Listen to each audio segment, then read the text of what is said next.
welcome back to my channel. My name is Stephanie Rubletz, and today was supposed to be review a free pattern day, which I'll do. I'll tell you all about the pattern and everything, but my execution, there was one big problem with my execution, and so we're going to get into that and we're going to talk about what I can do to fix it.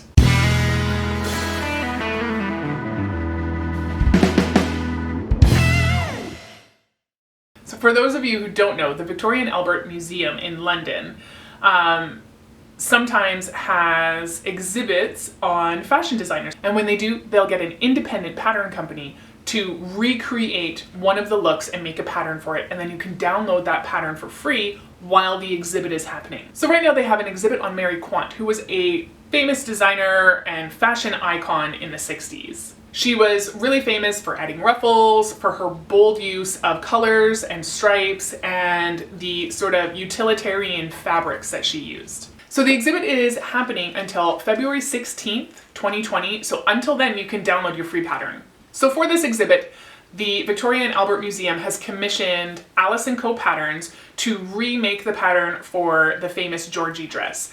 The Georgie dress was designed in 1962, and it still, because it was early 60s, it still had very much a 50s silhouette. What makes it a Mary Quant design is the adding of the ruffles and the fact that when she made it, she had her stripes facing in different directions. So on the bodice, they went straight up and down, and on the skirt, they went sideways. The pattern comes in two size ranges, 6 to 16 and 18 to 22. And you can download that until February 16th of 2020. After that, I'm not sure what will happen. I'm not sure if Alice & Co will just start selling the pattern. I'm not sure, but you can get it for free until then. Now, before we carry on, I just need to give a shout out to one of my viewers because I did find out about this pattern through Instagram because I follow V&A on Instagram. But you guys are so amazing. One of my viewers emailed me to make sure that I had the pattern. And I just think that's so amazing because that's what the online sewing community is for, to like look out for each other and make sure that we have the opportunity and the resources to make the things that we want to make. And so a big shout out to Megs247 for emailing me and making sure that I had the pattern. I just think that was amazing of you, so well done. Oh, did I mention that I'm going to link it below? I'm going to link the pattern below so it's easy for you to find. But if you are following that link after the 16th of February 2020, it's probably not gonna work. All right, so there's something that I wanted to mention about this sleeve. Now you can see I've added some width to my sleeve. This problem with the sleeve I found before I even messed with the width, and it's this little edge here. Now what I found was that the sleeve piece was smaller than the armhole. Now maybe I'm doing something wrong, so if I am, go ahead and correct me because I would like to know, but this is what I had to do to make it work. And you'll see, I'm going to show you the distance between this big dart to the end of the garment is different from each pattern piece. So when I match up those darts and then kind of turn my pattern piece around to follow that rounded edge, you can see that the sleeve is about 1 centimeter short in width. And so I tried this on my practice garment before I did any alterations to the sleeve at all, and it would not fit. So that's what I had to do, just so that you know, if you do use this pattern, that might be a thing you have to do. So before I go and try on the dress, I just want to say, what drew me to this dress was I really like the silhouette. I actually really like more of the 50s vibe than the 60s vibe. And the silhouette of the dress, like I said, is much more 50s, but it had the added ruffle. I'll be honest, I'm not a ruffle person. It's just, okay, wearing like a dress like this is already outside of my comfort zone, and I thought it would be like a nice Christmas dress to wear, because often when it comes to getting dressed on the holidays, I like make sure my kids look cute, and then I'm always a disaster. So, and then there's like photographic evidence, obviously, because it's Christmas. So I thought, I'm gonna make a Christmas dress this year, and this would be perfect because I really love the silhouette. And there are many of you who are gonna argue that it's not a Mary Quant dress because I didn't do the ruffles. And that's okay. Maybe it's not a Mary Quant dress anymore, but it's a dress that I'll wear. It's a dress that's not gonna sit in my closet. Like, I'm too old for guilt clothes, okay?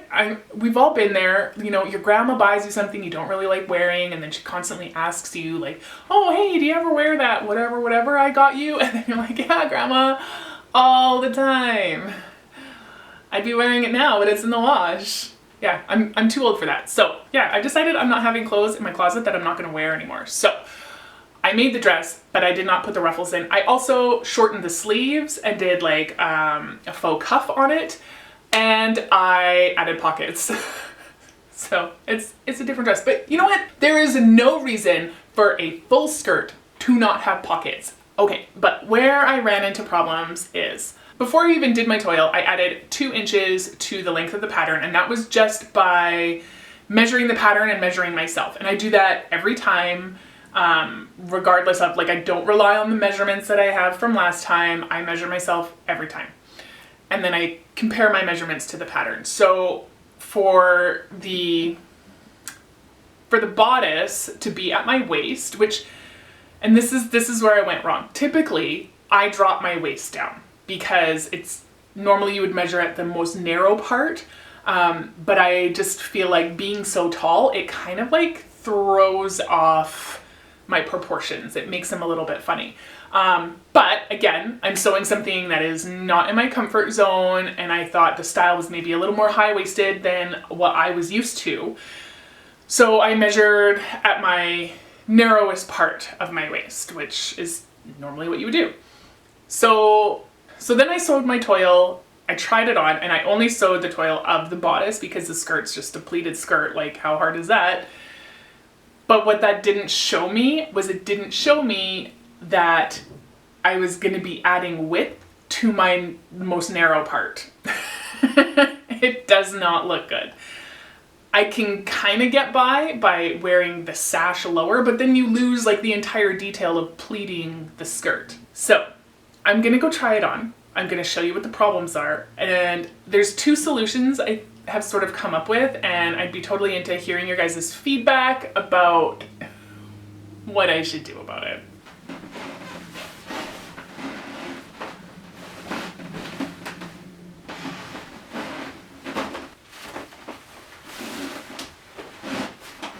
So I'm taking off the sash now, and you can see like the waist is it's just in the wrong spot for me.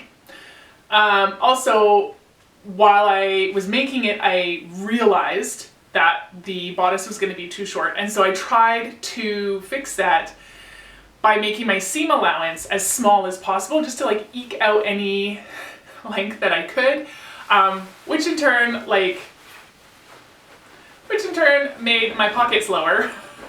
So, and they were going to be fairly low to begin with. So I need to move the pockets regardless of what I do. But as for the rest of it, I feel like I have 2 options because I need to make this wearable. A, I don't want to have wasted my time, and B, like I said, I don't want to have something in my closet that I'm not going to wear. So 1, I can just cut my losses, remove the skirt, and wear the skirt as a skirt. Or number 2, now another design element that I didn't follow Mary Quant was like putting stripes different ways. Mostly actually because it just worked better for how I needed to cut my fabric. It was more useful to me to just keep the stripes all going in one way. But I have enough left over that what I could do is I could take this seam out and I could drop the waist down and like have a band in the middle with the stripes going the other way. So those are my 2 options to try and save my Christmas outfit. Let me know in the comments below which one you think, or if you have another idea, let me know that too. And we'll see if we can save this, okay? Well, this was not the video that I had planned to make with this dress, but it's the one that we got. And you know what? You can't win them all. So I am going to fix it. I'm going to find a way to make it wearable for Christmas, and it's still going to be fun, and I'm still going to like it a lot better than I like it right now. Before you leave, make sure you do all the things like, share, subscribe. Make sure you hit the bell too so that you can